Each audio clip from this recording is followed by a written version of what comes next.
Welcome back, ladies and gentlemen, to the Elder Scrolls IV Oblivion. My name is Camel, and today we're going to be taking a look at the 10 most hidden, unique items in the game, including all of the DLC content. Now, by most hidden, I mean items that the majority of players would likely never find during a normal playthrough, and would never know these items existed without watching a video like this or reading about it online somewhere. Now, while Oblivion is now a meme generator in modern culture, it is cherished by many and served as an entry point into the Elder Scrolls franchise for millions of new players, and finally brought the single-player open-world role-playing games to a palatable level for the mass market to consume and enjoy. If you never had the chance to play the game, or even if you did, you will undoubtedly learn something new about Oblivion and see the last shadows of Morrowind-level secrets, the like of which we did not see in Skyrim, but did get some final, actual, hard and hidden items to find right here in Oblivion. Now, if you are into this kind of stuff, my other video links and social media links can be found down in the description. Be sure to check all of that out after this video. There are also more than 10 items on this list.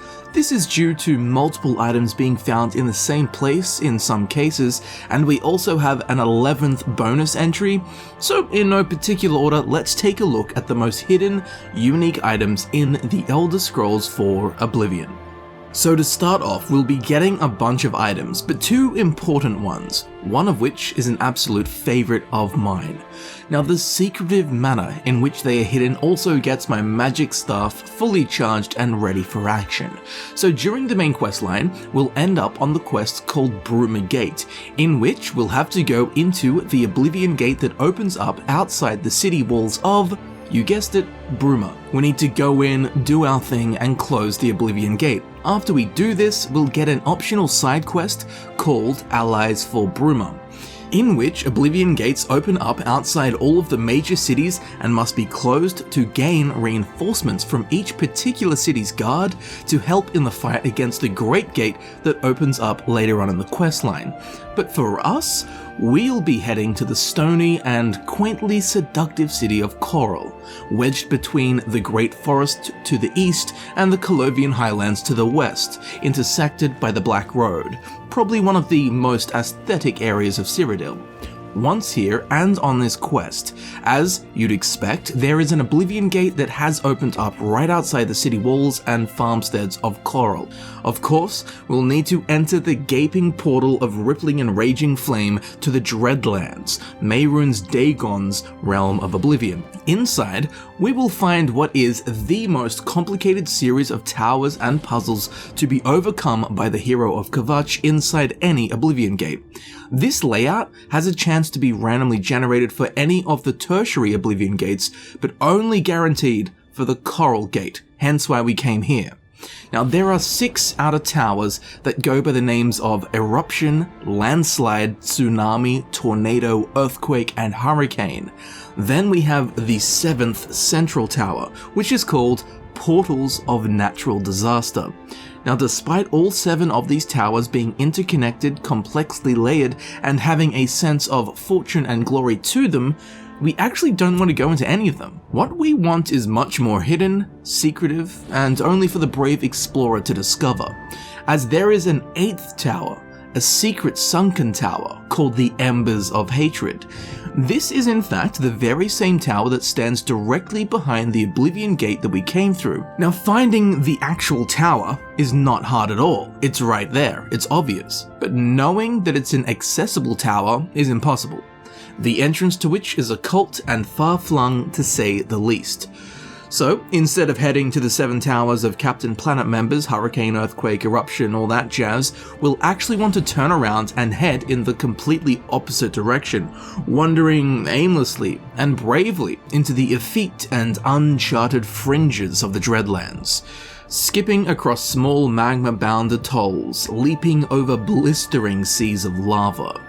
We'll soon find an old and half-drowned citadel gate that we'll need to use as a bridge to reach a barren, mine-covered finger stretching out into the red abyss, with no sign of anything but a rather roasty and lonely death. But this is the trick. we'll need to go all the way to the furthest end of this small island and jump down onto a tiny spit of land, with an ocean of pyroclastic liquid lapping at our very toes. Here, we'll find something rather unexpected, a hidden door on the edge of Oblivion. Now this door is even more hidden than you may think, as if we take a look at the local map, it doesn't even have its own map marker, so there's no way to find it other than luck mixed with seemingly pointless exploration. Now this unmarked, forgotten doorway leads to a tunnel system known as the Fume Vaults, a claustrophobic series of twisted and marbled obsidian passageways filled with the vile Daedra in all of their corrupted varieties. On the ground there are out-of-sight pits that will eat you whole, and a sickly red mist that flirts ambiguously between caustic volcanic gases and a plagued blood haze. Overall, the Fume Vaults are an extremely unpleasant place to be. Now, while passing through these demonic bowels of Oblivion, we'll find a door that leads deeper into the hellscape. This will take us somewhere damned. When we enter, to put it lightly, it's not welcoming.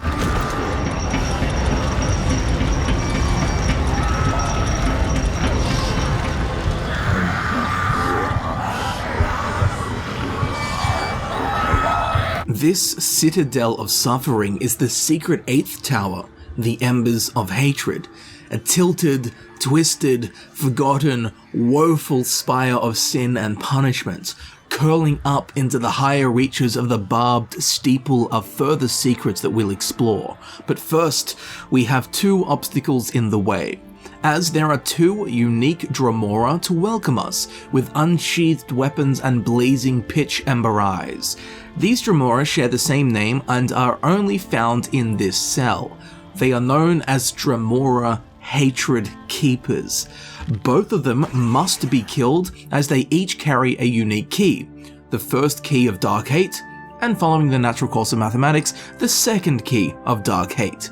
Now with these keys we can push further into the bones of this monolithic structure and access arteries that will take us to the heart. Across the raging fire pit portal at the back of the odious atrium lies a single door, being decorated with a pile of bones and splashed with a finger-dragged blood smear does not exactly fill us with confidence for our next steps in this adventure. So into the dark halls of hate. Now while these halls are dark, there is surprisingly no hate. There are no enemies or foes at the ready. It's a simple walk up the ramp, then past a blood fountain, and then we'll reach the door that requires the second key of Dark Hate to open. This will take us out to the Embers of Hatred atrium, but on the upper level, known as the first level.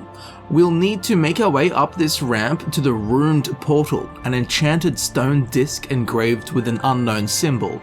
Activating this Ruined Portal will teleport us to the Embers of Hatred's second level, the highest area of this tollless belfry, a stripped garret overlooking the tortured transgressions beneath. But up here we have something very special. 2 things very special actually. At either end of the balcony there are these fleshy Daedric meat pods, which are found all throughout the Dreadlands. We'll come across hundreds of these during our time playing the game. They are a container called the Punished. However, these 2 here are called the Forbidden. Now these are 2 of 3 in the game, the third being found inside the Forbidden Grotto, which is part of Mankar Cameron's paradise, although that one is much less interesting than these 2 here in the Embers of Hatred, as the Forbidden on the northeastern end contains a Daedric mace called Hatred's Heart. Of course, be sure to take it. And the Forbidden on the southwestern side contains a Daedric bow called Hatred's Soul, and a cluster of Hatred's Soul arrows. Grab all of this goodness and get the hell out of this tower before a dark seducer has her way with us. So let's take a look at these hidden items that we've now acquired. Firstly, Hatred's Heart. This is a leveled item, and as with all leveled items in this video, we'll only be looking at the best possible version of Hatred's Heart, which you'll get if you acquire the weapon at a character level of 19 or higher. Now in appearance it is identical to the Daedric Mace. In regards to stats though, it's slightly different. Compared to the standard Daedric Mace, Hatred's Heart's base damage is 24, which is on par. It has a swing speed of 1, whereas the Daedric Mace has a swing speed of 0.9. Now in Oblivion, the speed stat represents how many attacks per second a weapon can perform, so the higher the number, the better. So a swing speed of 1 for Hatred's Heart is better than 0.9 of the Daedric Mace, leaving Hatred's Heart swinging 11.1% faster than the Daedric Mace, which swings 10% slower than Hatred's Heart. It has a reach of 1, which is on par. Its weight is 48, making it 5 heavier than the Daedric Mace. Its item health is 672, which is on par with the standard counterpart, and it's got a value of 5,146, which is much healthier compared to the Daedric Mace's value of 3,200. Now its enchantment is pretty damn powerful. It drains 30 points of speed for 45 seconds, and does 35 points of fire damage per hit. Now it has an enchantment charge of 4,800 with a cost of 315, which leaves us with 15 uses from fully charged, which isn't great, but it is completely standard for an enchanted item in the Elder Scrolls IV Oblivion. Now this effect is really good. The fire damage speaks for itself, but the draining speed will make your enemies slower, giving them a tougher time escaping your flurried wrath of hatred. The combination of swing speed, high base damage, and powerful enchantment render Hatred's Heart one of the best one-handed maces in the game. More likely, it is the best one-handed mace in the game, although that boils down to personal taste. But it is inarguable that Hatred's Heart is a powerhouse of a weapon. Now speaking of such an item, let's now take a look at its brother/sister-in-arms Hatred's Soul. This too is a leveled item, the best version of which can be acquired at level 19 or higher, which is the version we'll be looking at. Hatred's Soul is a Daedric bow in appearance, but in regards to stats, has some slight variations. It has a base damage of 24, which is 2 higher than that of the standard variant. Its item health is 600, which is superior when compared to the normal 420. It has a rather light weight of 12, which is a huge drop from the Daedric bow's standard weight of 22. It has a value of 5,146, making it significantly more value than the base variant's value of 3,200. Its fire speed is 1, which is on par with a Daedric bow, and it has the exact same enchantment as its mace friend Hatred's Heart, dealing 35 points of fire damage and draining the enemy's speed for 30 points for 45 seconds. Of course, just as useful and powerful as its mace counterpart. Now the enchantment has the same charge and usage costs, equaling 15 uses in total before needing recharging.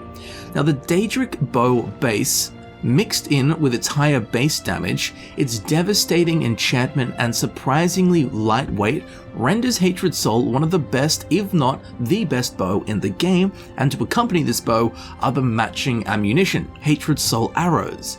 These are slightly lighter than Daedric arrows at a weight of 0.2 instead of the standard 0.25. Their base damage is 20, which is 5 higher than their base item counterpart, and have a whopping value of 138 instead of 35. These arrows are not leveled and will keep these stats regardless of acquisition level, and they are enchanted with a soul trap that lasts 15 seconds. These are great arrows and they speak for themselves, they trap souls, but because of their extreme scarcity and situational enchantment, you'll probably want to save these for special occasions. But all in all, these items are super hidden from most players. Not only is their location difficult to find, even if you know where it is, but the fact that they are located inside an Oblivion gate makes them so commonly missed. In an Elder Scrolls IV Oblivion playthrough, you will enter and close tens if not hundreds of Oblivion gates, which means that most players don't go exploring when they go into an Oblivion gate, but instead they get in and out as fast as possible, branding Hatred's Heart, Hatred's Soul, and its arrows with the hot iron of hidden, just like that pen I dropped on the ground 2 days ago. Whew, I tell you what, after rummaging through the depths of the Dreadlands, I'm a hot and sweaty boy. I think we should cool off with a nice ocean swim, which is exactly where we'll find this next item. I know, you probably guessed what this is from that description, but the best place to go for a dip is the Gold Coast, the southwestern coast of Cyrodiil, found at the southern end of the Calliben highlands. The area gets its name from the seas of golden grass that cover the hills stretching from the Strid River bordering Valenwood to the southeast and the Brenner River bordering Hammerfell to the northwest. The main attraction being the port city of Anvil, a good starting point for our salty sojourn. A stone's throw to the west of Anvil is the Lady Stone. To the west of this, off the Gold Coast and into the pirate-infested Abyssian Sea. I've got a video on the Dromora Pirate King of the Abyssian, if you want to check that out. But here we can find a little raised island. We want to come to this petite islet and from the northern half, jump straight into the Abyssian Sea and swim down while on a course for due west. Quite soon out of the murky blue we'll see the bottom sandy and littered with rocks and boulders, but amongst them we'll spot something else, glowing in the darkness. Between a crag doomed to a sandy grave is a skeleton with a glass helmet that has presumably fallen off of his or her head. This item here is exactly what we're after, the legendary classic Fin Gleam. Of course, grab it. Now sadly, Fin Gleam has been cursed to share the model with the glass helmet, which in my opinion looks terrible. It's like when two attractive people have a child and the combination just doesn't work. That's what this helmet is. Like they mashed a samurai helmet with Sailor Jupiter's tiara with a shiny toxic orc green Warhammer paint job, and oh boo, slam them together and we get the ugly child, an absolute aesthetically abominable atrocity. And while we're on the aesthetic of Fin Gleam, I'd like to dispel a common myth, that being that Fin Gleam has a unique skin with slightly visible scales like a fish. Well, here I have placed the glass helmet and Fin Gleam side by side, and you can't tell which is which. And you know why? Because they are identical in model and skin and texture. As much as I would love Fin Gleam to have a scale pattern on it, and for unique items in Oblivion to all have unique appearances, sadly, there is in fact no aesthetic difference between Fin Gleam and a regular glass helmet. It might not seem that important, it still needed dispelling despite being a rumor of small scale. Anyway, Fin Gleam does have some stat differences from the standard glass helmet, as it has a base armor of 4, which is lower compared to the standard variant's base armor of 5, and it's also heavy with a weight of 4 compared to the glass helmet's weight of 3. It also has an item health of 400, which is lower than the standard 675, so Fin Gleam provides less defense, is weaker, and is heavier, and doesn't have a unique appearance, and the appearance it does have is shocking. So far, it's got the rough end of the pineapple, but where it does shine is with its enchantment. In fact, its magical capabilities might just provide absolution for Fin Gleam, so it's actually got 3 separate constant effects on it. Firstly, Night Eye. This allows you to see in the dark. While it does put this weird blue filter over everything, this is still obviously useful in caverns and dungeons and anywhere that's just too dark to see normally. Now, while you could use a torch or a light spell, this can be detrimental to players that wish to sneak and remain hidden, as lights and flames moving through a dungeon naturally attract the attention of enemies. So this effect negates that. So firstly, Night Eye, definitely useful. Now it also has a Detect Life enchantment for 20 feet. So whenever something living is within 20 feet of your character, it will glow with a pink ephemeral effect. Well, it would be pink, but the blue filter of Night Eye takes care of that. Even with this blue hue, it's still very clear when the Detect Life enchantment picks something up. Now practically, this is most useful in dungeons and caves when you don't know what's around the next corner. Slap on Fin Gleam and it will let you know how many enemies lie in wait around the next corner or doorway, provided they are close enough, of course. And the third enchantment is Water Breathing. Needless to say, this is a godsend when exploring underwater locations, and much like Morrowind and unlike Skyrim, Oblivion actually has places that are underwater and worth exploring. So yes, you will be spending time underwater, therefore you will find great use from this water breathing effect. Now, while there are spells, potions, and other enchantments that can do all of these things for you, having all 3 of these situationally required enchantments on a single item is, to me, irreplaceably handy. And even though Fin Gleam is heavier than the standard glass helmet, sacrificing 4 carry weight to have an unlimited supply of Detect Life, Night Eye, and Water Breathing ready to go whenever you need it makes Fin Gleam a must-have for all players, in my professional opinion. Now this colossal enchantment also bumps its item value from the standard 500 to a whopping 2401. The Night Eye effect is also very useful because you'll only ever wear this helmet around other people at nighttime, so you can't be seen wearing such a crime against fashion. Now this next item I find hilarious. It's super hidden, super sneaky, and it even has a super sneaky effect. Now to get this we will need the 5th official plugin / DLC for the Elder Scrolls IV Oblivion, the Mehrunes Razor plugin. As soon as this is installed and we load up a save file, we'll automatically get a quest called Unearthing Mehrunes Razor. I've heard talk of a lost Ayleid city called Vasa Balim, where Mehrunes Razor is hidden. If I search the ruins of Sundercliff Watch in the eastern Niben, I may be able to find the lost city and recover this powerful Daedric artifact. Okay, so naturally we'll need to head into the deep mist-veiled forest of the eastern Niben, verdantly rooted into the wilderness to the very mid-east of Cyrodiil, at the southern tip of the Vallis Mountains just to the east of Lake Canalus, floating with the border of Cyrodiil and Blackmarsh. While pushing through the thick woodland, we'll stumble upon an almost completely ruined tower, the dense, overgrown vegetation making our quest of exploration a difficult one. Even the inside of the fallen tower has been completely reclaimed by nature. Tucked behind several swaying pine trees is an old wooden door. This is our entrance into Sundercliff Watch. As soon as we enter, we'll be met with a quest update. I've entered Sundercliff Watch and can begin my search for Mehrunes Razor.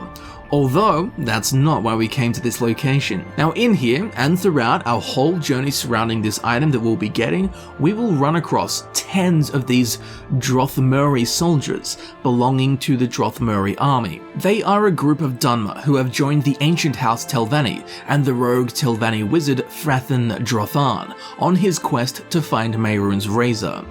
In regards to the quest in-game, they serve as the enemy footmen that we'll be slaying. Now soon after entering, we'll find this door that we cannot access. However, there is an abandoned knapsack right next to the door. Inside here, we can find a small diary. We'll want to pick it up and read it. When we do so, we will have learnt the password to gain further entry in the Sundercliff Watch. So now when we activate the door, we can use the password Kaima to fool the Drothmeri grunts on the other side into opening up. Of course, we'll deal with them so we can push further into the deep, dark and moldy bowels of this deserted fortress. Eventually, we'll come across a shattered, gaping stone pit that I can only imagine Vivek's posterior looked like after his marriage to Molag with a burning dump of smutton embers deep inside at the base. Again, not dissimilar to Vivek's experience with Big Boy Dominator MB. Anyway, down here, there is a hole in the wall that transitions from bricked castle wall to natural stone, with a rickety wooden gate at the end. This leads to the Sundercliff village, where there is an open cavern which does in fact contain a village for all of the Drothmeri soldiers and commanders to live in. There are 4 buildings in total, each multi-storied, and as a collective, it's quite a sight to behold considering we're inside a cave. Now if we walk across the wooden bridge that spans across the middle, we'll reach the back wall of the cavern, where we'll find a wooden gate. This leads to the Sundercliff Forge. Be very wary in here, as not only are there Drothmeri soldiers ready to kill us, but on the ground there are also cavities which lead to the lower levels. Just in a very fast, very painful, bone-breaking manner, so be sure to avoid slipping into one of these hungry holes. What we'll need to do is weave our way through the crumbling tunnels, twisting and turning. Eventually, we'll come down a slope followed by a few more corners where we will inevitably run across a very small and square wooden hatch. This leads to the Sundercliff Mine. Of course, we need to enter this. Now, despite the entry being tiny, Sundercliff Mine is actually a rather large and sprawling area, not only filled with the predictable Drothmeri soldiers, but with Argonian and Khajiit workers wielding rock pick hoes and heavy rakes, 2 new weapons added with the plugin. We can also find a bunch of heavy rakes and rock pick hoes in barrels if you feel like collecting some. Now, why they're using gardening tools to mine through rock, that's beyond me. But interestingly, all of the Drothmeri soldiers are Dunmer, who, as we know, keep Argonian and Khajiit slaves. which are the two races all of the workers in this mine are made up of. So I'd assume that these beast folk are actually all slaves, which, if I'm not mistaken, would make this Mehrunes Razor plugin the last time we ever see Dunmer owning slaves in an Elder Scrolls game, in regards to timeline continuity anyway. Now this Sundercliff mine has two levels, this ground level where all the labourers are, and the upper level where the Drothmeri overlords are. We'll want to get up to that second level, which can be accessed by a sloping tunnel that leads up, where we can find yet more workers. Once up here, there is a short tunnel which leads out to the stone bridge that connects the island in the middle, which then connects to the southeastern area via a second stone bridge. But there is a seemingly inaccessible ledge to the northwestern corner. Because there is no bridge leading over there, and this dungeon is so long, quite frankly, it looks boring over there, and who cares about a northwestern ledge? And that is one of the reasons so few people find this. Now we can, in fact, jump across the gap between the central island and the northwestern ledge, provided the combination of our speed, athletics, and acrobatics is high enough to allow it. Now once up here, it appears as exactly what it is, an old, dusty, cobwebbed corner of a cave. But there is one thing here, that even when we see it, it still seems boring and completely passable.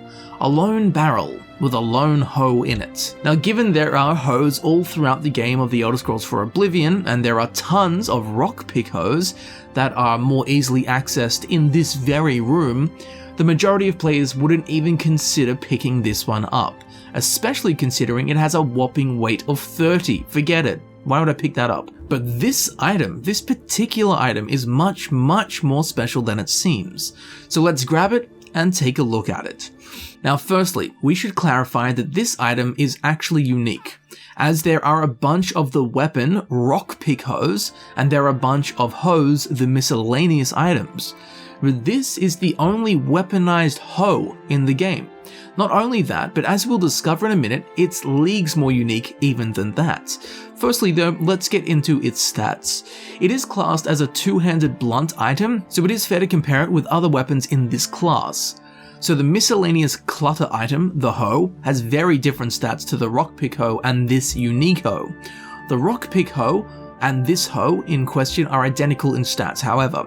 With a base damage of 12, this puts it on par with an iron battle axe, which is the worst standard two-handed weapon in the game. Its weight is 30, it has an item health of 196, a value of 60, a swing speed of 0.7, and its reach is 1.3, and all of these stats are on par with an iron warhammer, aka not very impressive at all, making this unique hoe a terrible choice of weapon for any player at any point really. Once again, making it even more of a skippable item for the very few who actually found it. But where the hoe really gets its foothold in Elder Scrolls game's unique item legend is in its hidden effect. Now I wouldn't call it an enchantment, as it's not actually an enchantment. It's not exactly magical. Well, not in a technical sense. Personally, I find it pretty magical. And it's not listed on the item. When we hover over the item or look at it in our inventory, it doesn't show us anything. One has to go into the Elder Scrolls for Oblivion's construction set to actually find out what's going on here. It's very strange and actually hilarious. Now, don't believe the wikis, by the way. They had conflicting information, both of which were almost correct, but I went into the Elder Scrolls construction kit for Oblivion and found the object script and the effect script for the hoe, which then, with the help of Twitter and some of the Skyblivion team, we all figured out together what this weapon is actually doing. So, this hoe has a 100% chance to inflict a disease upon your enemy. There is a 10% chance to inflict Wither, which drains Strength 5 points and drains Endurance 10 points. There's a 10% chance to inflict Droops, which drains Agility 5 points. A 10% chance to inflict Brown Rot, which drains Strength 5 points and drains Personality 5 points. A 10% chance to inflict Chills, which drains Intelligence 10 points, drains Agility 10 points, and drains Willpower 10 points. There's a 10% chance to inflict Collie Wobbles, which drains Strength 10 points, drains Endurance 10 points, and drains Speed 10 10 points, and a 10% chance to inflict Damp Worm, which drains speed by 5 points. Now there is also a 40% chance to inflict a unique disease called Tickle Britch. This is a disease that exists in the base game, but was never implemented into the actual game and therefore cannot be caught or delivered, until it was added into the game via this unique hoe in the official plugin, the Mehrunes Razor DLC. Now very interestingly, when you equip the hoe, it has a 5% chance to actually pass on Tickle Britch to the player character.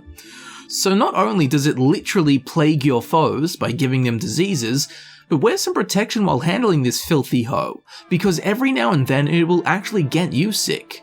Now Tickle Britch, this unique disease, drains endurance by 5 points and drains personality by 15 points. This is the most personality draining disease in the game, and if you haven't caught on yet, it is a literal in-game STD, or STI, a sexually transmitted disease or infection. And its name, Tickle Britch, Tickle Britch, itchy pants. It's a disease that makes your pants tickle, and fittingly, makes you much less popular by draining your personality by 15 points. The hilarious irony of this all is the weapon that does this is nothing other than a hoe. It's a literal hoe giving people diseases and STDs, and it's a metaphorical hoe giving people diseases and STDs.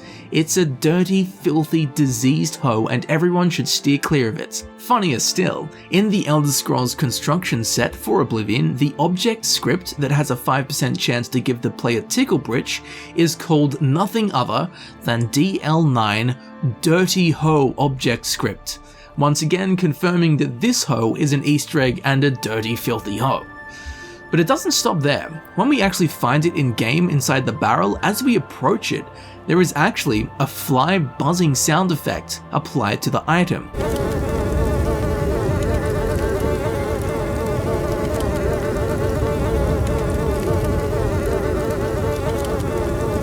So it is such a dirty hoe that there are even flies swarming around it. Like, this thing's just hilarious and might be one of my favorite weapons in the Elder Scrolls. It's just so unique and stupid and meta. But along with the pure gold meme value of the hoe, it may actually be practical. While the damage output is pretty grim and not that practical for use, the fact it applies diseases to the enemy can theoretically be devastating. It might even be feasible to use the hoe 10 or so times at the start of a fight with a boss, because hit them a bunch of times and apply Wither, Droops, Brown Rot, Chills, Collywobbles, Dampworm, and Tickle Britch, the compiled negative effects of these diseases will absolutely cripple your enemy. Combined, they will drain willpower and intelligence by 10 points, they will drain agility and speed by 15 points, they will drain strength and personality by 20 points, and drain endurance by 25 points. And because they are all diseases, there will be a permanent effect on the enemies. They can't cure them. So you'll just crush your enemy's stats in, again, theoretically like 10 or so seconds of swinging this stinking hoe at them. Now, once your foe has been permanently burdened and riddled with the hoe-inflicted infections, just change weapons to have an easier fight. Now again, like most things to do with this joke of an item, the effect/enchantment, whatever you want to call it, it's, well, weird. It's not actually classed as an enchantment as in the Elder Scrolls construction kit for Oblivion. When inspecting this weaponized hoe, the enchantment tab says nothing. There is no enchantment applied to this item. And when you inspect the item in game, there is no information on the disease capabilities of the weapon.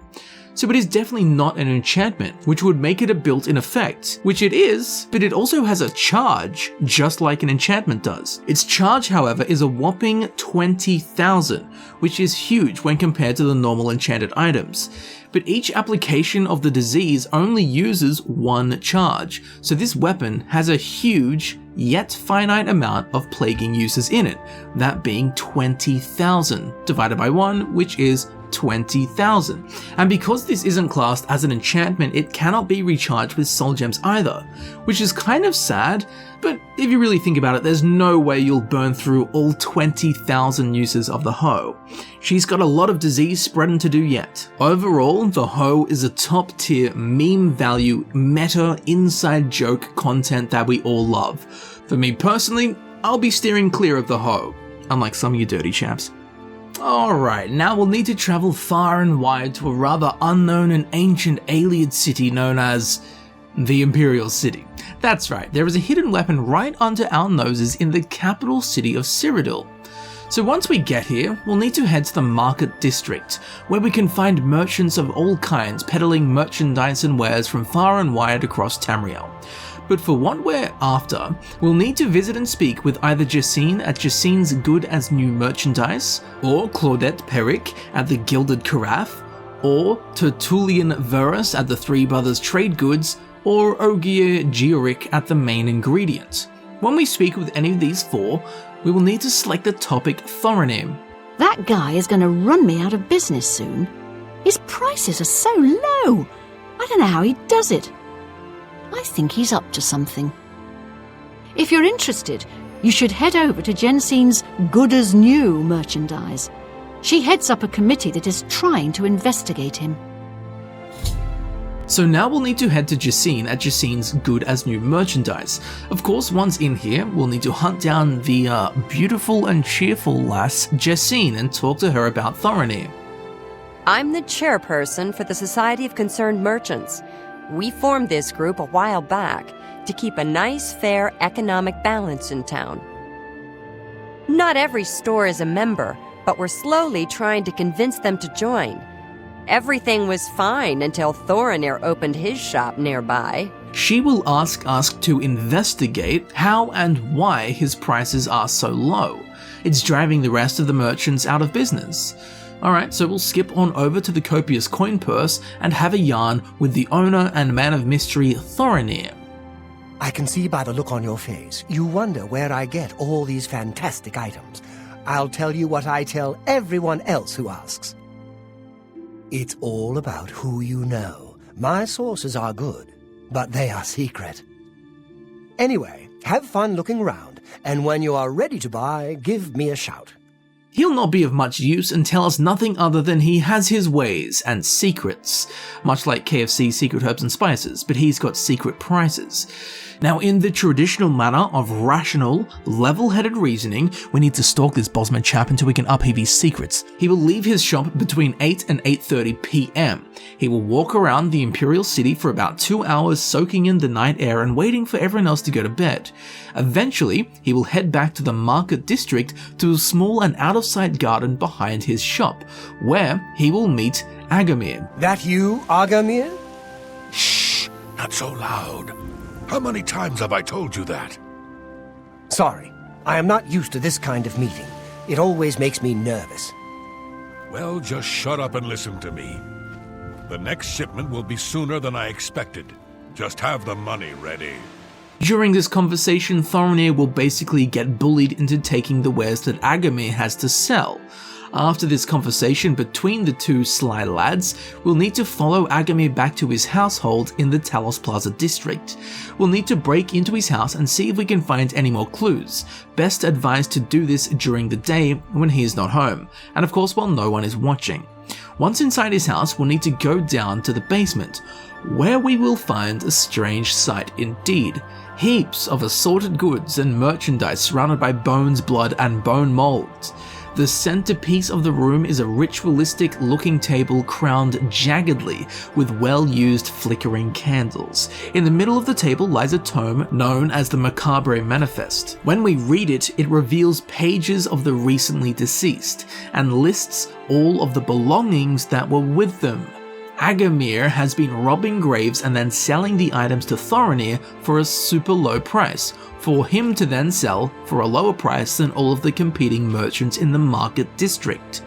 So now we'll need to head back to the copious coin purse and tell Thorinir about where he has been getting his wares from, the dead. I can't believe what I'm seeing in this book.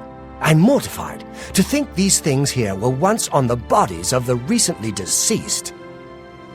It's just too horrible to comprehend. I don't even know what to say. I guess an apology is not enough. What can I do? He acts shocked and stunned, but then again, he is a wily weasel Bosma and could be up to these old tricks. After all, they do eat the dead after a battle, so this can't be too outrageous. Anyway, he asks us to put a stop to it, to end Agamir's exhuming career. To do this, we'll need to head to the Imperial City Palace and come to the southernmost area of the Green Emperor Way, which is the outer ring filled with graves. Here, we can find the rather flash Trentius family mausoleum. I had a feeling you'd catch on sooner or later. That's why I had this trap prepared for you. If you'll notice, the grave is already dug. This time, it wasn't to take something away from the graveyard. It was to add something. I'm afraid all I can offer you is an unmarked grave. The moment we enter, Agamir will aggressively dash towards us, revealing that he was in fact a step ahead and set this up as a trap. Knowing that we'd follow him, Agamir and his goon Rolgarol will both draw swords and lunge furiously towards us in an attempt to slay. Of course, be superior and take them both out, the filthy wretches. Now the quest unfriendly competition goes on from here, but our quest to locate a hidden item draws to a close. As on the ground, right in front of the tomb, there is a sword, a unique sword called Debaser. Its shape seems to be based off of the fine steel short sword, but it's not identical. It also has a much darker engraving and detail coloration, a unique item with a unique appearance here in Oblivion. Who would have thought? Quite a find indeed, but not why we're here. What we want is a little less obvious. Now, in the middle of the northern wall of the crypt sits the stone tomb of Calliben Trentius. As we get closer to it, we might actually notice something tucked away behind the head of the tomb lid, resting on the relief. We can't actually access it while standing on the ground, as Calliben Trentius's tomb is in the way, so we have to jump up while looking down at the item, and eventually our feet will find ground and we'll be able to see and pick this thing up. Calliben's Grim Retort. And I will quickly say, if you've already done this quest, you can come back and get this at any time, but you either need to be on or have finished the quest Unfriendly Competition to access the Trentius family mausoleum and therefore acquire Calliben's Grim Retort. But now that we have it, let's take a look at it. Firstly, the name, Calliben's Grim Retort. I said it a million times without actually ever thinking about it. A retort is a sharp, aggressive, and usually witty reply, and grim just means serious and gloomy. So it would seem Calliben Trentius's comeback was to smash someone over the head with his mace rather than using his words, therefore making it a grim retort. Personally, I would much prefer to be hit with a witty response than a mace. But now he's dead, and his Grim Retort is ours. So onto its appearance. Sadly, Calliben's Grim Retort shares the exact same skin with an elven mace. There is no change whatsoever. Once again, we have a unique item in Oblivion with no unique appearance. Such a damn shame. So I guess we'll get onto its stats, given it has nothing unique to show us.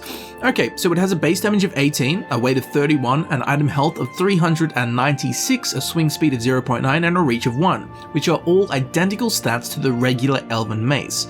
The only difference to the base version is the value. The standard variant has a value of 380, whereas Calliben's Grim Retort has a whopping value of 2,879. That's a big difference. Now, despite its aesthetics and its stats being identical to an elven mace and being rather boring, it does stand out somewhat with its rather weird enchantment. It absorbs strength by 5 points for 20 seconds and absorbs blunt weapon by 8 points for 20 seconds and deals 10 points of frost damage. Now, of course, dealing frost damage, that's simple. We all get how that works. It deals 10 points of frost damage. But the absorbs are interesting. Now, absorbing effects are not to be confused with draining effects. A drain effect lowers the enemy's attribute or skill, where absorb lowers the enemy's attribute or skill but then adds it to the player character's respective attributes and skills. So while we use Calliben's Grim Retort, we will be absorbing 5 points of strength, which will boost our melee damage output, and will also be absorbing 8 points of their blunt weapon skill, further increasing our damage output of blunt weapons, which Calliben's Grim Retort is. So by using it, we're gaining the stats that make the weapon itself deal more damage from our enemy. It all makes sense, but it's pretty weird and an interesting enchantment. It's a self-empowering weapon. The only other weapon I can think of that does something like this, draining both an attribute and a skill, is Captain Cordon's Saber. So it's a pretty special and rare effect in the Elder Scrolls IV Oblivion. Now the enchantment has a not crazy, but an unusually high charge of 6,160, costing 88 per hit, leaving us with 70 uses from fully charged, which is about double the uses of most enchanted weapons in Oblivion. And that is about the whole of the weapon. There's nothing crazy, but it's intriguing nonetheless, and I love the way it's hidden. If only Calliben's Grim Retort had a unique appearance. Just think how cool it could have been. Ooh, now we get to go to everyone's favorite DLC for Oblivion, the Shivering Isles. Of course, we'll need the Shivering Isles DLC installed to get this one. So after we do the whole rigmarole and gain access to all of the Shivering Isles' Sheogorath's Plane of Oblivion, a stunning and bedazzling mixture of saturated, eye-burning, soul-warming colours of mania, contrasted harshly with the grim, befouled and miserable, damp muck palette of dementia. Now once we get here, we'll need to bravely venture across the central hills of suicide, that's what they're actually called, to the northwestern section of the isle, between the western end of the Overlook Road and the northern stretch of the Laughing Coast, just to the south of the Isle of Flame. Here, we will find ourselves wandering through verdant and hallucinogenically suspicious bright and imaginative forests. Towards the top of a large grass-blanketed and flower-peppered slope, we'll see a big old dead tree stump, which upon a closer inspection actually hides a small passageway leading down further into the soil beneath the tree. This dungeon is called the Dire Warren, and it lives up to its name. A maze of burrows and root-walled passageways twisting through the earth while the air is heavy with spores and pollen. Flamestalks grow and glow, providing some light through the dreamish catacomb of damp mossed soil. Odd and unfamiliar creatures to those from the mortal realms, roaming the halls, such as this Elytra. If we follow the passageways down further into the subterranean heart of the Dire Warren, we'll come out into this large room with a pool of water in it. Here, standing guard are two Gnarl, who are also sometimes referred to, rather inventively, as walking trees. Rather like a Spriggan reinvented with a dizzying dash and pinch of Sheogorath's madness. Passing them, we'll find a central chamber with a huge radiant dead tree at the center illuminating the mucky anther, which is densely populated by the previously mentioned monsters of the Shivering Isles. From here, we'll need to go down once again to another open chamber with a sappy pond at its center, with more Oblivion-dwelling creatures to greet us. At the back of this area, there is a root door that leads to the Dire Warren subterrane, a very literal name. Down here is a very strange and almost forest-like area underground. Dead trees and roots reaching for the ceiling to floor or the other way around, it's hard to tell. Soon we'll come upon this area, a large, high-ceilinged void with a wet, flooded floor and a bosque of red sea kelp. At the back is a rather stunning waterfall, which, come to think of it, we don't really see waterfalls in the Elder Scrolls IV Oblivion, so this is quite a unique sight. Guarding this otherwise tranquil grotto is a Scallon and some Ballywogs. While it is beautifully distracting in here, if we have a look around, we'll notice there is a crevasse cracked through the soil wall and leading to deeper realms of the Dire Warren subterrane. Naturally, we must follow the water and explore this further. This is a rather claustrophobic fissure that runs through the cavern system, densely populated with gnarled roots and red sea kelp. Soon we'll be led to this root bridge. This will take us to an upper level and we can continue exploring the rest of the dungeon from here. But what we want is actually back down at the root bridge, as if we push through the wall of red sea kelp, ground at the base of the bridge, we can actually penetrate the verdant wall and find ourselves in a dark, secret, and hidden area. If we follow this through, trudging through the cold ground waters, after a few twists and turns, we'll run across the bloated corpse of one of the local Scallan. Just behind the swollen stalagmites is the end of the accessible cave. And here lies something rather unexpected. A Breton woman, dead, slumped over a rock helplessly and dramatically. Next to her lies a bow and a quill. Her name is Alyssa, and on her corpse we can find a journal which sheds some much needed light on this find. She moved to this cave with her lover Trelius, although semi against her will. Despite loving him, she did not want to stay in this cave any longer. Alyssa scouted deeper into the cave looking for a way to sneak out.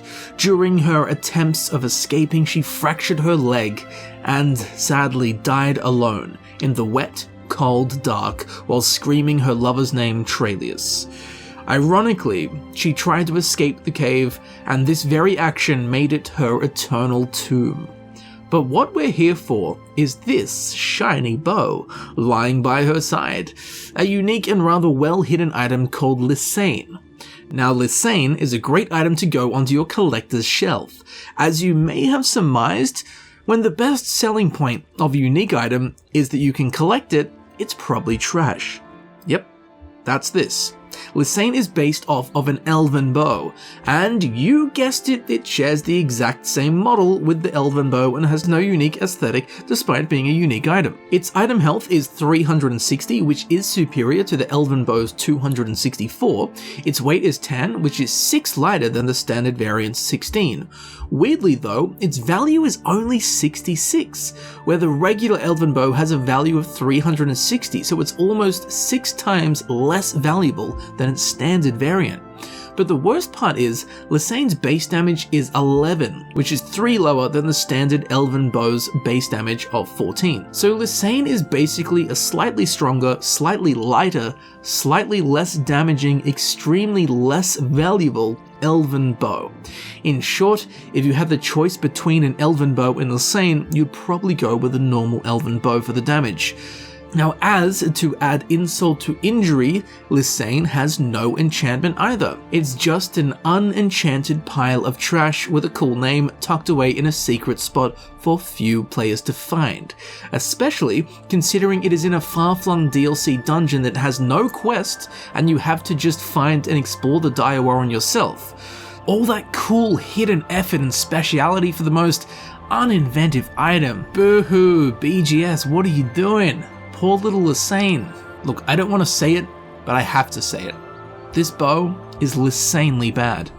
Yes. Okay, so this next item is a bonus item that I mentioned at the start of the video. I've added it to the video because it's a classic amongst the hardcore Oblivion community, and it's expected on a list like this. However, I'm not counting it in the top 10 because you have to actually exit the game to get it, an action I wouldn't really consider normal gameplay. Har har, insert meme about Oblivion crashing all the time. So, we'll need to have the official plugin called the Wizard's Tower or Frost Crag DLC / official plugin. I believe on console it's called the Wizard's Tower DLC, and on PC it's called the Frost Crag DLC. It's the same thing just with a different name. It's a DLC that adds a magical wizard's tower for player housing called Frost Crag Spire. Once that is installed, we will get a quest to go and check out this Frost Crag Spire, found to the east of Bruma, standing narrow and proud on the high peaks of the Jarrow Mountains bordering Skyrim to the north. Now, unlike other properties in the base game, as soon as the Frost Crag Spire DLC is installed, we will get a key, which gives us access to the front door and automatically is added into our inventory. So all we need to do is simply go there and walk through the front door and it's ours, which is exactly what we need to do. Head on inside. Once inside this seemingly limited vestibule, we'll get a quest update and all that jazz. Important update, I walk through the front door. Ooh. In the center of the room is a strange hand-shaped monument made of a magical icy substance. Resting in the palm lies the Frost Crag Spire memoirs. We'll need to pick this up and have a flick. Once we do that, like some kind of booby-trapped keystone in an adventure movie, stuff all around us will start kicking off. Portals unlocking, magic walls moving, revealing the high fantasy wizard's chamber that we can now call home. Now, while we can purchase upgrades for this place and pip it out into a conjurer's crib, for our current mission this is all unnecessary. So now the wall is moved, we'll need to walk over to the teleportation pad on the right and activate it, to be teleported ethereally to the living quarters of Frostcrag's Spire. While it is mostly barren and empty up here waiting for us to purchase upgrades, there is one filled area that comes default with the castle, and that is the garden for growing and harvesting alchemical ingredients, accessed through a tall and slender archway. And while this is fine and dandy, this is where things start to get weird. We'll need to enter the alchemy garden and turn to the left, and stand as close to the wall as possible underneath this window here. Once we're right under the window against the wall, we'll need to save the game. Once that is done, we'll need to exit the game, then we'll need to uninstall or deactivate the data file for Frostcrag/Wizard's Tower DLC. Once we've done that, we'll need to launch Oblivion and then load the save we just made inside Frostcrag's Spire underneath the left alchemy garden window. It will give us a warning that we are loading a save that requires content that is no longer installed. Click yeah and no problems. Now when we load into the game, because the building we were in is no longer part of the game because we deleted it, we're loaded into this black space. But there is a room, a house, floating in the abyss. If you try and move towards it by jumping or running, you will eventually just kind of fall into the house. And this room is known as Tester Bruma House Mid. Now while this is all rather strange, it is about to get stranger. Find the door within the house that exits to the wilderness and activate it. This will take us to an exterior test cell called Bruma Test, used by Bethesda Game Studios developers to test all things Bruma. It is an unusual area with a circle of mostly inaccessible houses, a parallel row of large stones forming a pathway leading to a hill, and a scuffed version of Cloud Ruler Temple off to the side. But in the center of the circle of houses, we can find a stone Bruma fire pit, next to which, simply lying on the ground, is the weapon we came all this way for, the weapon we exited the game for, the weapon we deleted DLC content for, the Mace of Doom. And given the effort, be sure to grab it for bragging rights amongst your friends. So let's take a look at this strange item. The Mace of Doom is a test weapon left in the game. Although hidden inside a test area, as you've seen, it is accessible without the use of console commands, although it does take a bit of work. It shares the same skin as the Ebony Mace, but has very different stats. Now the standard Ebony Mace has a base damage of 22, whereas the Mace of Doom only has a base damage of 10. Despite it showing it has a damage of 2 in my inventory, no idea what happened there. The Mace of Doom also has a tiny carry weight of 5, whereas the Ebony Mace has a weight of 39. The Mace of Doom also has an item health of 3000, which is almost 6 times that of the standard Ebony Mace's 572. And the enchantment boosts the item's value to over 20,000 gold to 20,204, which of course is much higher than the standard Ebony Mace's value of 1500. Now the enchantment is where the Mace of Doom is actually practical. It deals 17 points of fire damage in a 10-foot radius for 5 seconds, so it's essentially an AoE weapon, AoE being area of effect. It will take out multiple targets provided they are within that 10-foot radius. This enchantment also has a huge charge of 50,000. For some context, this is anything from 10 to 100 times the regular enchantment item charge capacity. For example, a loved and favored artifact from Oblivion is the Sword Umbra, which has an enchantment charge of 2,500, which is a fairly standard value for an artifact, but it's still 20 times less than that of the Mace of Doom. So, you'll get tons of uses out of it, but recharging it will be costly too. It's like having a car with a 1,000-gallon fuel tank. It's going to last for ages, but when you have to fill it up, mate, hand over your soul gems and your credit cards. Now another strange factor of the Mace of Doom is that it is actually classed as a blade, and is considered so by the game, despite clearly being a mace in model. This means that using it will increase your blade skill, and all of the blade skill related perks and skill factors will come into effect for the Mace of Doom, instead of the blunt skill, which is naturally what we would expect with it being a mace. Also, with the Mace of Doom being an overall odd item not intended for acquisition, inside our inventory it has no icon and will be symbolized by either a pink or green or brown square. This same icon, if you want to call it that, will be present for the weapon icon of the player's equipped item during play. Now, I'm not just here to show you cool stuff, I'm also here for the aftercare. How do you get this back to the safety of intended playable game spaces? Well, once you've got the Mace of Doom, you've had a poke around the area. Be sure to do that because I really don't think you'll be coming back here. Check out some of the other houses because there is some weird stuff. But once you're ready to go, make your way to the outside area and then go to your world map and simply fast travel to another location. Once this loads, you're back in safe game space. Save the game, exit the game, reinstall the Wizard's Tower / Frostcrag DLC, start the game, load the save we just made, and bam! We now have the Mace of Doom and we have the Frostcrag Spire back. Now, before doing any of this, I feel obliged to say, if you're going to try this, make backup files of your saves. I will also say I did not do that and I had 0 issues. Also, if you've already been living in your Frostcrag Spire and have items in there you wish to keep, make sure to take them out before deleting the DLC. We wouldn't want you to lose any of your items, now would we? That would make the Mace of Doom live up to its name quite too literally. Back to normality, back to Cyrodiil to Mundus. And for our next adventure to the safety and grandeur of the Imperial City once again. This item we'll be getting is actually quite easy to find, it's more a matter of knowing it exists in the first place that makes it hidden. So we'll need to head to the eastern side of the Imperial City, to the Arena District, where we can find, you won't believe it, the arena, where gladiators battle it out to the death for fortune and glory.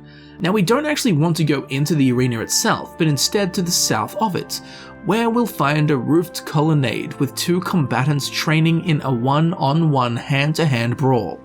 The Red Guard is Branwen and the Argonian as Salith. Interestingly, if we stand and watch them fight for long enough, we'll get a notification stating, by watching the Arena Hopefuls spar, you've picked up a few tips. Your hand-to-hand skill has increased by 5 points. So that's interesting, but while they are beating each other senseless, let's talk about what else is in the surrounding area. 2 sleeping rolls, some crates, a sack, and a chest. At this point, like a 13-year-old boy, I'm only interested in the chest. Now, this is no average trunk, and is actually uniquely named Branwen and Salith's chest. But it is rather risky attempting to pry open a chest like this that doesn't belong to us when we're out in the open with a bunch of NPCs around us. This factor alone deters most players who ever find it in the first place from actually trying to open it. So the best bet to try and pry this puppy loose is to wait until nightfall. Then we stand on the opposite side of the crates and access the chest through the gap. It is a very hard lock, so it can be opened at any level. You'll probably just burn through lockpicks like crazy. So either save beforehand, or you can pickpocket either Branwen or Salith while they sleep and steal their key. You can also kill them to get the key, but I wouldn't suggest that. Once we get our hands inside the chest, we'll find these, the Bands of Kwang Lao. Of course, grab them quickly and stealthily before anyone notices what we're doing. You sure don't want to get caught playing with someone's chest while they sleep. But now, let's take a look at these, the Bands of Kwang Lao. Firstly, they share the exact same model with leather braces, which again, poo-poo to you, BGS. Unique items should have unique appearances. Creating such detailed and beautiful worlds to fill them with boring items. Anyway, something that is strange and has confused Google is both the leather braces and the Bands of Kwang Lao use the inventory icon for the Daedric braces. So if you Google the Bands of Kwang Lao, it will show images of Daedric braces rather than what they actually look like in-game, which is this boring plain leather look. Now in stats, the Bands of Kwang Lao are slightly better than their standard leather bracer counterpart. They share the same base armor rating of 1, but the Bands of Kwang Lao are lighter with a weight of 1 instead of 1.5 and have 20 more item health going from 80 to 100. And they have a much bigger value going from a value of 5 like the standard leather braces to a whopping value of 2005. Now the enchantment on them fortifies our hand-to-hand skill as a constant effect. which essentially makes them boxing gloves, or I guess boxing braces, fitting the theme of belonging to two arena hopefuls, who can be found punching the mud crabs out of each other. And while it's not common, most hardcore players will do at least one hand-to-hand only playthrough, so these are a must-have for such an experience. Overall, they're a pretty decent item, especially if you acquire them early on. Your enemies will get a fistful. Yes, this next one and the investigative and exploratory nature of its acquisition serves as a fond memory when I think back to the Elder Scrolls IV Oblivion and my first time playing it. So to begin this fun chain of events, we'll need to make our way north along the Orange Road or the Silver Road to Bruma, the northernmost major city of Cyrodiil. The sleepy, snowed-in burg serves as a taste of what was to come in the next game, The Elder Scrolls V Skyrim. Once our character reaches a fame level of 10, the next time we enter Bruma, this will happen. Good day, I'm Tolkien, herald to Countess Narina Carvain here in Bruma. She requests your company at your earliest convenience. Countess Carvain would prefer if you speak to her in person. She also said to present you with this stipend as a taste of things to come. My lady holds court from 8 in the morning until 6 in the evening each day. That would be the best time to see her. Tolkien, the herald of Countess Narina Carvain, will inform us that the Countess herself requests our company. Okay. That doesn't happen every day, so let's go and have a squiz and a peek as to what she wants. Up to Castle Bruma and through the gates. Now we'll need to make our way all the way to the back to the throne room, where the Countess holds court from 8 AM to 6 PM each day. Provided we come here at the right time, and she's here, we must speak with her. Allow me to formally introduce myself. I'm Countess Narina Carvain. I assume you've noticed all the Akaviri relics I'm displaying. Well, it's safe to say I'm a collector of sorts. I've invested a great deal of time and money acquiring these bits of ancient history. In fact, I'd be so bold as to proclaim my collection the most complete in all Cyrodiil, perhaps even beyond. A particular relic has eluded me for many years. Possessing this piece of Akaviri antiquity would make my collection complete. I'm of course referring to the Draconian Madstone. She will go on and on for about 5 minutes talking about Akaviri artifacts, but she will give us a quest called Lifting the Veil. Based on transcriptions from an ancient Akaviri diary, she believes we can find an artifact known as the Draconian Madstone in a hidden and forgotten Akaviri fort deep in the northern mountains called the Pale Pass. Of course, we will accept this challenge and be on our merry way. From Bruma, we'll need to follow the Silver Road north into the foothills of the Gerald Mountains. Soon, golden afternoon timberlands will turn to glittering white woods, where at the end of a long since beaten path, we'll find a large boulder housing a doorway.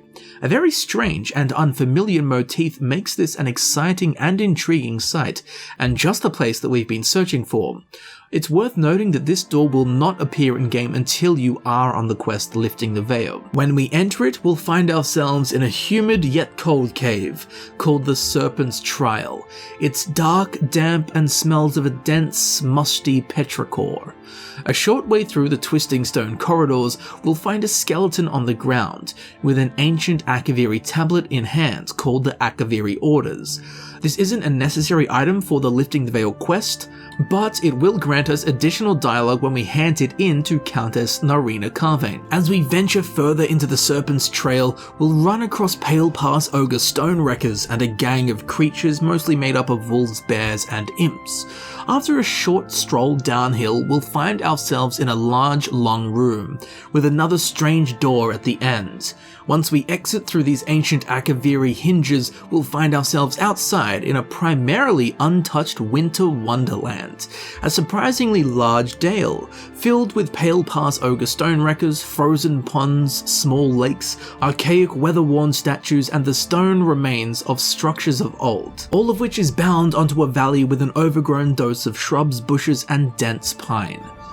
There is also an old faded pathway that leads north further into the Gerald Mountains. We'll want to follow this, weaving and winding through the steep and wild mountainsides.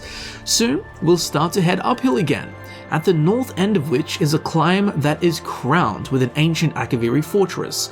This is the very one that Count Narina Carvane spoke of. It is known as the Serpent's Mouth, and we'll need to head inside to finish the Lifting the Veil quest.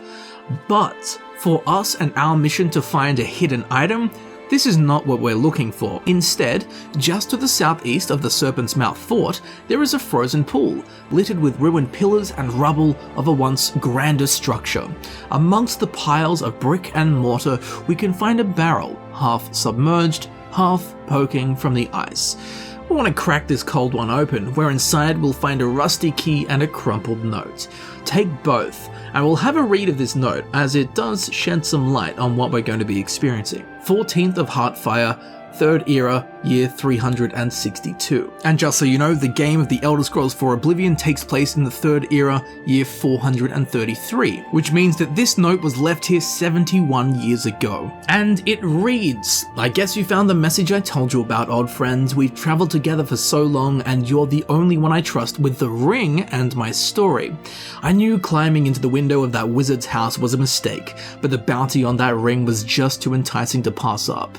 They said it was worth thousands of drakes, enough to keep me comfortable for a while as I lay low. They also said that Orthazel was out of town at some meeting of wizards or some such. They were wrong on both counts. You'd think I'd be used to this by now, dealing with the unpredictable in our line of work. But after trying to fence the ring all over Cyrodiil, no one would touch it. Worse still, Orthazel was pursuing me the entire time. I had to call in many favors to stay one step ahead of him. I decided to strike north and make for Skyrim. As I was crossing the Gerals, he finally caught up to me. 2 fireballs later, I found myself tumbling down a steep, snowy slope into a valley. Don't know where I am, but there are ruins of some old fort here. Luckily, that fetcher didn't follow me down. I assume he gave me up for dead. I think I'm going to stash the ring in this valley, make for Skyrim, and return later when I feel it's safe. I've used some old chests I found in the ruins to make sure nobody stumbles across the ring by mistake. You know, the old key thing like we used to do. If I don't make it back here, and you're reading this message, then the ring is all yours, my friend. Use it well and remember me, GS. It's an interesting note, and while we don't know who GS is, he does use the phrase fetcher, which is an insult that the Dunmer use, so whoever GS is was no doubt a dark elf thief. So now we will be on an unmarked side quest, aka it doesn't show up in your journal, and you have no idea that you're actually on the quest, and it's called Keys and Barrels. Which is a dumb name as there is only one barrel in this quest, as you'll see, so it should be called Keys and Barrel. Okay, so we're gonna do the old key thing like they used to do, right? Well, what we need to do is hunt down chests that GS has used, like a true explorer and adventurer. Firstly, we'll need to head due west from this frozen barrel, passing the Serpent's Mouth and to the second smaller tower off in the corner. I actually had a lot of trouble spotting this even though it is in plain sight. At the base of the circular inner wall, next to a rock is a chest, the chest that we are after, the rusty chest. We'll use the rusty key that we got from the barrel to turn the ancient pins and open it up. Inside, we will find an old key. We need to take this to progress with our chesticle puzzle. Once this old key is in hand, we'll need to head southeast from this ruined fort, back towards the Serpent's Trail. If we follow this back the way we came, about halfway we'll climb up a small hill in the middle that crests and then drops back down. It's got a ruined wall segment, a big bush and some sizable rocks and a pale pass ogre stone wrecker. You won't miss it. Anyway, at this crest in the trail, behind the big rock, on the opposite side to the path, tucked away out of sight, just as GS had planned, we'll find our next chest, the old chest, that we will open using the old key we got from the rusty chest. Now inside the old chest we will find yet another key, the forgotten key, the final key. So from the old chest with the forgotten key in hand, we'll want to continue south all the way back to the door that gates the Pale Pass and the Serpent's Trail. But instead of going through the door, we'll want to go around and up on top of the hill that houses the doorway. Up here, after some serious searching, we will spot a lonely wooden box next to a rock under the cliff ledge. This is the forgotten chest that we will open with a forgotten key that we got from the old chest. Inside, we will not find another key, but instead a magical item, the Circlet of Omnipotence, the very ring that Gia stole from the wizard Orthazel. After such an effort, let's take it and see what this is all about. So the Circlet of Omnipotence has a cool story behind it, and it's really hard to find by yourself. Even players that find the barrel with the note and the first key are highly unlikely to actually end up getting the ring. As there are no clues as to where the next chest is, the quest is unmarked, so you don't even know that you're on the quest, and there's no map markers to help you. You also don't know in what order you need to find the chests, so it's very difficult to pull this off by yourself. But I'll just pat myself on the back quickly. I did do it the first time I played Oblivion, and that's why this ring is such a fond and fun exploratory memory for me when I think back on the Elder Scrolls IV Oblivion. So the story and acquisition are absolutely on point. Sadly, that's pretty much where the interesting aspects of the ring end. It shares the exact same model as the Ebony Emerald ring, so another unique item without a unique skin, but it does not share its stats. The Circlet of Omnipotence weighs 5 times what the standard Ebony Emerald ring does, going from 0.2 to a weight of 1. Its value is also 3,000, which greatly exceeds the default value of 180. Now, being a wizard's ring, it does have an enchantment, although it doesn't seem that fitting for a wizard. It fortifies agility, endurance, speed, strength, and willpower all by 3 points. Now this is a very handy ring for low players, but the experience and trials we face during the process of getting the ring would probably see the end of many low level players or characters. So by the time you can actually get the Circlet of Omnipotence, it's probably useless to your character anyway. The enchantment stats are really quite low, and its across the board kind of jack of all trades enchantment means it really doesn't fit into any playstyle, apart from like a level 1 character, and a level 1 character will not be getting their hands on this ring. So we'll see no play in mid to late game, and you'll also have other rings that are much more suited to your character's specific playstyle and cater more accurately to your class's required skills and attributes. So overall, it's got a cool story, it's got an excellent method of acquisition. Sadly, that's where it ends. The Circlet of Omnipotence is nothing more than a collectible, the one true ring to disappoint them all.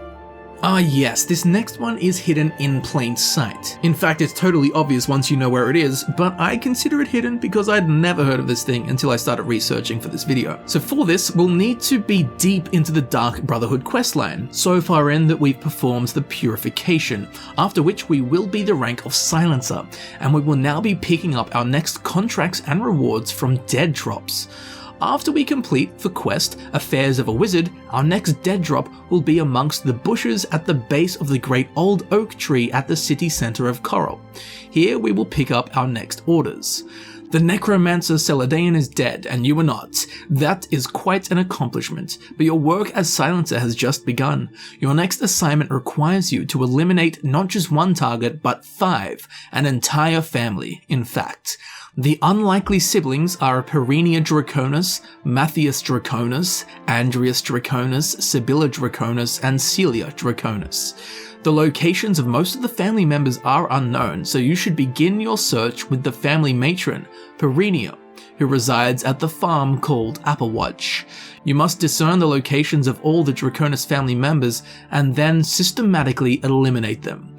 I suggest you first speak with the mother and find out if she has any valuable information on the whereabouts of her children before ending her life. When every member of the Draconis family lies dead, journey to the city of Skingrad. In the castle courtyard, you will find a well containing your reward for the Draconis contract, as well any further assignment I might have. So, now we will be on the quest called Next of Kin. We must head to the tiny, isolated cabin in the woods to the far west of Bruma known as Applewatch.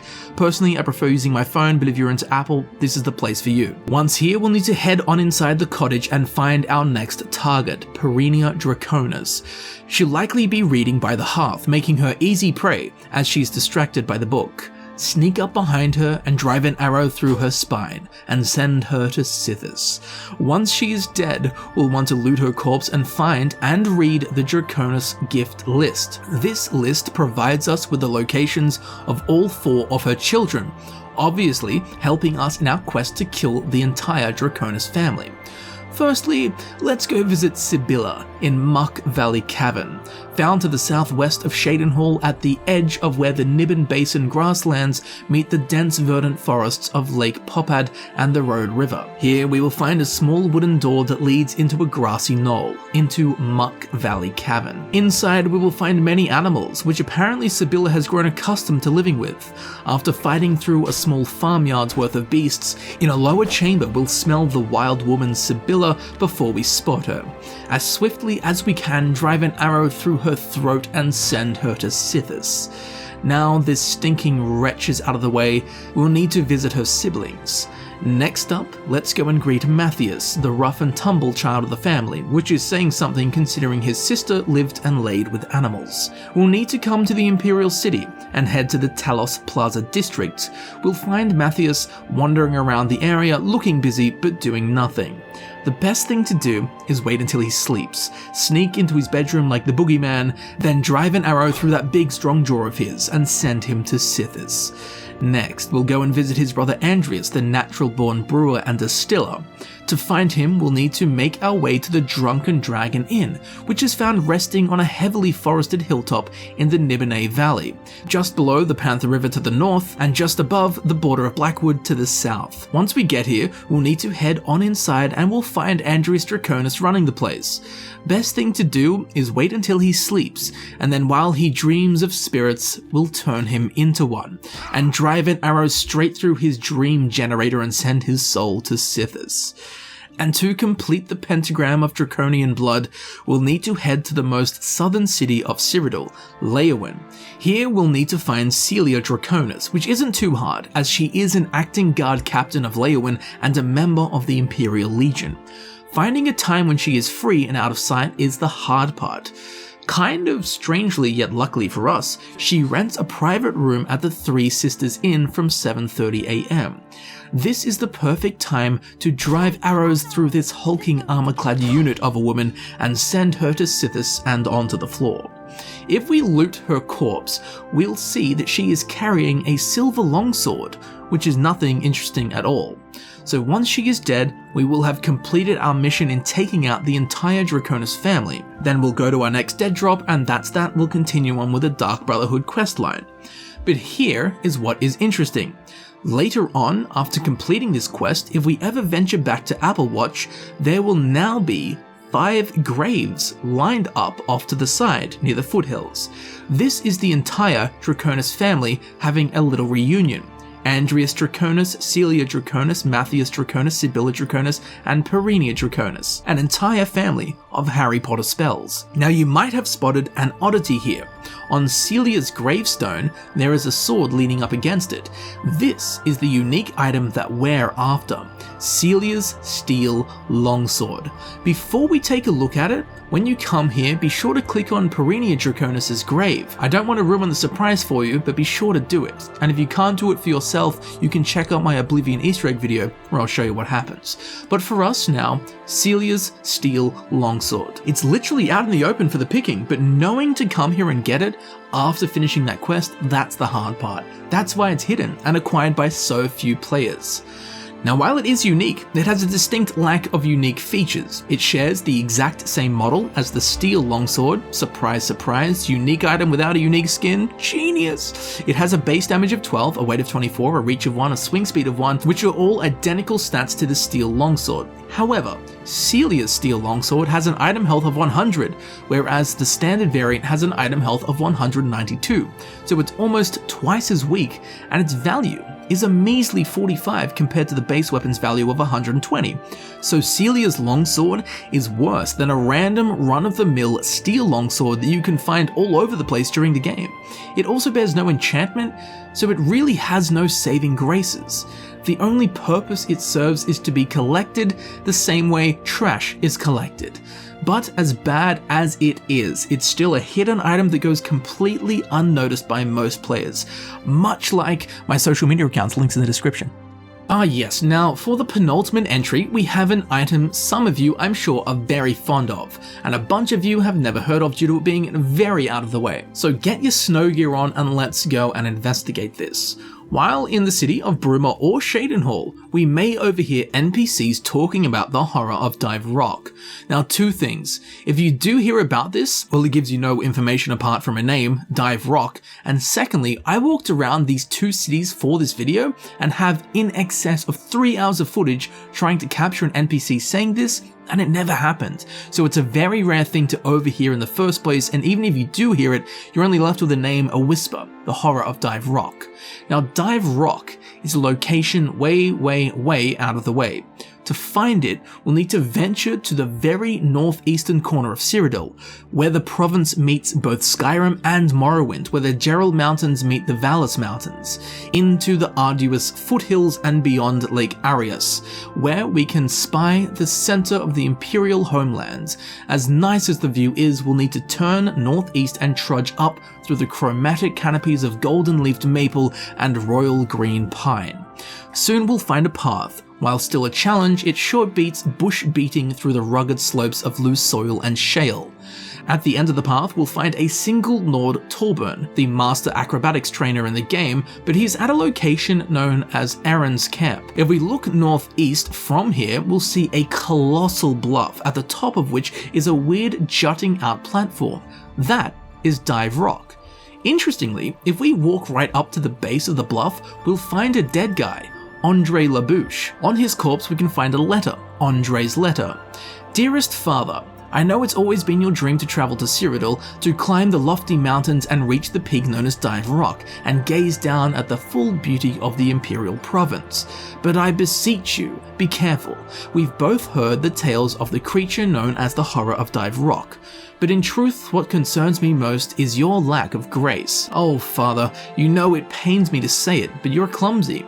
You always have been. You can't walk up a flight of stairs without crashing down to the bottom at least once. How can you possibly hope to scale a mountain range? Please, Father, I beg of you, call off your expedition. I fear the worst. Your loving daughter, Fiona. Now, if we take a look at where Andre's body is and where Dive Rock is, well, this is exactly where he would land if he did fall off of Dive Rock. Or if he was pushed or thrown. Either way, it's starting to paint a dark picture of Dive Rock. And I would like to point out that even while we stand here at the base of the bluff that houses Dive Rock, there is no map marker on our compass and no clear way of how the hell to get up there. So even with it in literal sight, we're standing under it, we still don't have any acknowledgement of its existence other than whispers and notes. It doesn't even show up on our compass map despite it being literally right there. And as you'll see, its location on the map is no area that you'll likely accidentally stumble upon. Even trying to get here intentionally is an absolute mission within itself. So now we'll need to scout out the surrounding area and look for a relief in the untamable towering mountainside, regardless of how much we wish it. So there is no easy way up here and we'll have to scramble up the black iced slopes. But before we can even get to Dive Rock, we may notice an anomaly. Some kind of pale figure shimmering a frosty, ephemeral and ethereal mist. This thing is what has become known as the horror of Dive Rock. As we approach it, it will smell the reek of fresh flesh and come bounding over the whitewashed knolls, charging furiously. Get your biggest big boy weapon and crump this abomination back to whence it came. This horror of Dive Rock is the Utterfright Matron. Now, if you played Morrowind's Blood Moon expansion, you may remember the Utterfright. If not, you'll likely remember the Utterfright from Skyrim in the Dawnstar Sanctuary. Anyway, there is a journal and a whole big long story about what went on here, and it's actually quite interesting and lore heavy, and I would encourage you to come up here and check it all out for yourself. However, I won't burden you with it now. What we're here for this video, is on the corpse of the Utterfright Matron. We'll see here in its inventory a unique bow, Frostwyrm. Grab that sucker. So firstly, the appearance. Frostwyrm boasts an identical appearance to the elven bow. Yes, that's right. A unique item shares a model with a base item. It's shocking, I know. Thankfully, its stats are all around superior to the Elven Bow. Its base damage is 15, a jump from the standard 14. Its weight is 14, which is 2 lighter than the default 16. Its item health is a solid 300, whereas the base Elven Bow has 264. And its value is 709, which is well above the Elven Bow's value of 360. Now, along with all of these superior stats, it also has an enchantment. Now, the savants of you out there will have figured out that a bow called Frostwyrm does frost damage, specifically 15 frost damage. It's not bad, it's not great, but it also has a charge of 500 and a use cost of 23, meaning we only have 21 uses from fully charged. Again, it's not great, but it's not terrible. It's completely expected from an enchanted item in the Elder Scrolls IV Oblivion. Now, Frostwyrm is also not a leveled item, so theoretically, any player at any level can come and get this bow. The challenge would of course be facing off against the Utterflight Matron, so if you're considering coming here at level 1 to get this, you probably die. All in all, Frostwyrm is a decent mid-game item, a great early game item if you can manage to get your hands on it, and late game, I mean, there are even better bows in this video alone. But its name is cool, it's got a cool story, and a freaky mythological exploration-based discovery, which makes Frostwyrm a really memorable item for those who found it during their time in the Elder Scrolls IV Oblivion, allowing Frostwyrm to worm its way into this list. And finally, we have 2 items acquired the same way. This one is complicated, and it took me a very long time to figure out how in Oblivion to get them. Even with the assistance and power of Google and forums and all that stuff, I still primarily had to figure this out for myself, which means that I have figured it out for you guys too. I thought they were a myth for some time, but I'll show you how to get them. So, to get these 2 items, we will need to be on the last mission in the Thieves Guild questline, called the Ultimate Heist. Are you ready for one last great heist? This is the big one. This is the heist that will be written about and talked about for decades to come. We are going to steal one of the Elder Scrolls from the Imperial Palace. Are you ready for this challenge? There is no buyer. This is for glory, not for money. Our names will become legend.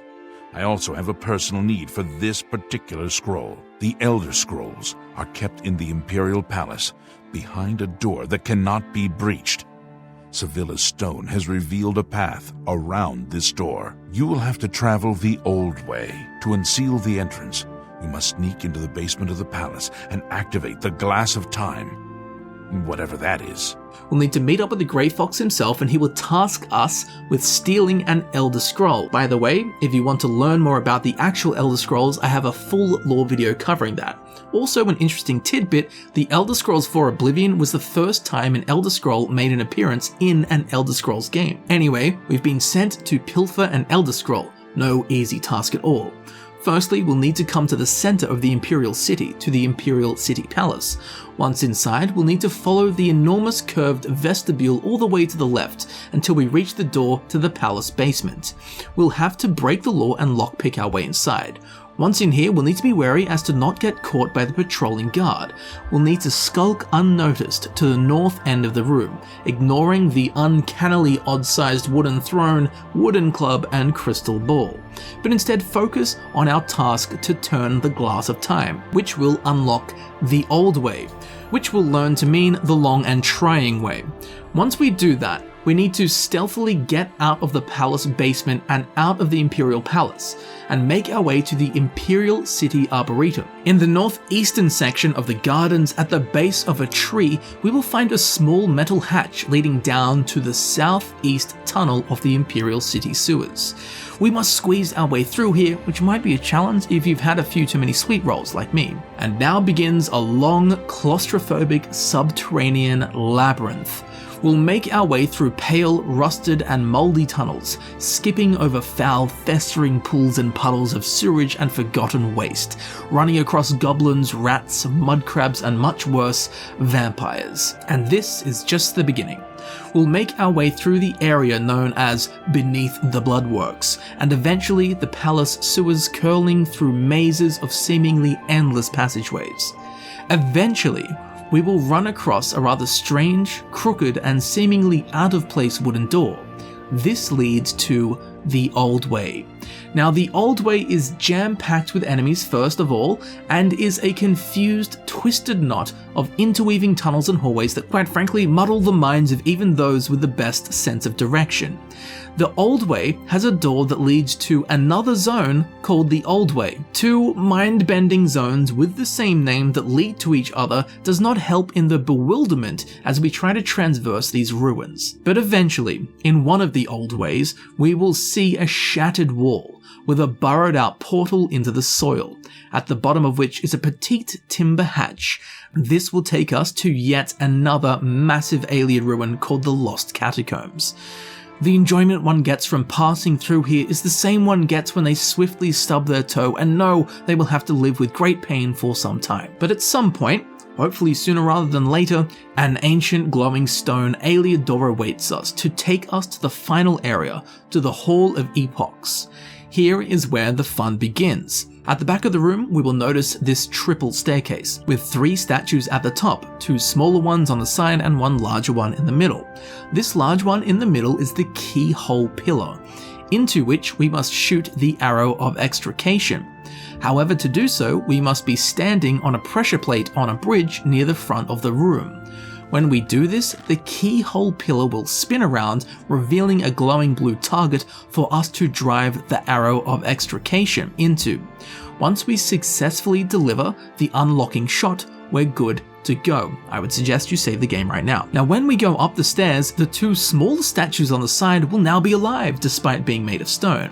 They are ancient Ayleid guardians and will come with full force.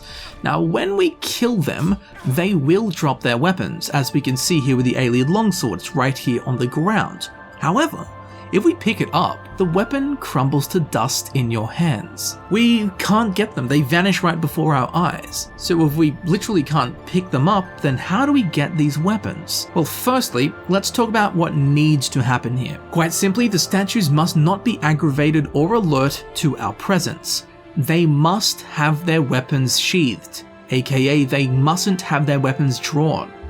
We must sneak, kill them in one shot, and as they fall before hitting the ground, we must loot them. Now, provided they died with their weapons away, when we click on them before they hit the ground, on their corpse will be their weapon, which we can take without it crumbling to dust. Now, the best way to kill them without giving them the chance to draw their weapons is by sneaking and using a bow. I had issues pulling this off with melee weapons. Now, if you did aggravate them and their weapons are drawn, you can still get them. You need to sneak, preferably use an invisibility or chameleon effect, and wait for the statues to de-aggro. When this happens, they will put their weapons away and start walking back towards their standing positions. Once this happens, like before, we need to sneak kill them in one shot and loot their corpse before they hit the ground. Then we can take the weapons without them crumbling. Now, there are a bunch of other techniques of how to get these listed online. None of them I could get to work. One of the ways was to use the Skull of Corruption on the Ayleid Guardian, which creates a clone, a duplicate of the NPC to fight for us. There is a well-known glitch within the Elder Scrolls IV Oblivion with the Skull of Corruption in which you duplicate an NPC, then kill the duplicate created with the Skull of Corruption, and before they hit the ground you can loot them. And that cloned NPC that you created will actually be carrying the items that the original NPC you cloned was also carrying. Now, this is a tried and tested method of gaining items. However, as much as I love Oblivion, it is rife with bugs. So I play with the Oblivion unofficial patch installed. And one of the things this unofficial patch fixes is the Skull of Corruption lootable NPC clone bug. So I could not confirm or deny whether this technique works for acquiring the Ayleid Mace or the Ayleid Longsword. There was another method that I could not get to work, and quite frankly I found asinine anyway, where we're supposed to buy either a Calm or a Charm spell from one of the mages of Cyrodiil, then gain access to either the Arcane University or the Frostcrag Spire, both of which grant us access to the Altar of Spellmaking where we can make a custom spell. Then we're meant to create a custom Calm or a Charm spell that lasts for anything more than a few seconds with a magnitude of 100. This will guarantee the complete calming effect of a hostile NPC for the duration of the spell, of course. We're then meant to take this spell with us and use it on the aggressive Ayleid Guardian statues, but as you can see from this footage here, this did not work at all. And when they do calm down and put their weapons away, that's when you're meant to sneak and kill them and loot them before they hit the ground, which is just the first technique I showed you anyway. So the first stages of calming them and stuff first is absolutely asinine. There was another method in which we're meant to pickpocket the statues. Again, this did not work for me at all. So after about, I kid you not, of about 2 days of playing around with these stony chaps, the method I showed you at the start is the way to go. Single hit, instant kill, sneak attack while their weapons are sheathed, loot before they hit the ground, and you're good to go. Easy, simple, fast, and it actually bloody works. Now the statue on the right will be carrying the Ayleid Longsword and the one on the left the Ayleid Mace. Of course, save the game a lot while trying this, because if you miss it now, you miss it for good. So sadly that does mean if you've already done this quest, you will not be able to go back and get these items. Another important thing to note is do not ever drop these items on the ground. You either need to keep them in your inventory or place them inside a container, preferably in your house, so it's safe. If you ever drop them on the ground, there is a chance they will crumble to dust. It's not guaranteed, but there is a chance it will happen, and it's quite frankly not worth risking after the ridiculous and rare nature of these weapons. So just put them in a chest in your house if you don't want to carry them around. But for now, let's take a look at them. Firstly, let's do the Ayleid Mace. Now, kind of sadly, yet totally understandably, the Ayleid Mace is exactly identical to the Elven Mace in everything but name. It shares the exact same model and shares the same stats, with a base damage of 18, a weight of 31, an item health of 396, a value of 380, a swing speed of 0.9, and a reach of 1. The Ayleid Mace also bears no enchantment, rendering it literally identical to the Elven Mace. What makes it special is its unique name and very challenging method of acquisition. And secondly, the Ayleid Longsword. Much like its mace counterpart, the Ayleid Longsword shares the same model and stats with the Elven Longsword. With a base damage of 18, a weight of 36, an item health of 396, a value of 420, a swing speed of 1, and a reach of 1. Now the Ayleid Longsword also bears no enchantment, rendering it literally identical to the Elven Longsword. What makes it special, just like the mace, is its unique name and very challenging method of acquisition. Now both of these items are purely collectible oddities for the hardcore player to acquire. And as much as I would love them to have unique skins and unique enchantments and differing stats, to be fair, I do not think these were intended for the player to get their hands on, given they turn to dust when we pick them up normally and given the ridiculous manner in which we actually have to get them. So for once, I'll give the devs a break for not making these unique items actually unique. But pulling off the crazy moves we had to and being able to hold onto not one, but two ancient relics of the Ayleid culture make both lore nerds and collectors as hard as the statues themselves, making the Ayleid Mace and the Ayleid Longsword prized secret unique weapons. And all in all, the Ayleid Longsword and the Ayleid Mace are the two most hidden unique items missed by most players in the Elder Scrolls IV Oblivion. And there we have it, ladies and gentlemen. I've been Camel. I do hope that you have enjoyed the video and learnt something new about the Elder Scrolls IV Oblivion and all of the crazy things that can be found within it. Let me know which other items you think should have made it onto this list of most hidden unique items in the game. If you've watched until now, I know you'll be very interested in checking out the other Elder Scrolls videos that I've already done. Links to them can be found down in the description. Now down there in the old description, you can also find all of my social media links. Be sure to follow me on Twitter and Instagram, and if you would like to support the channel, Patreon and sponsors on YouTube are available. As I'm sure you know, all of my time and energy goes into making these videos that I create for you to enjoy, so your support is most appreciated and welcomed in any and all forms.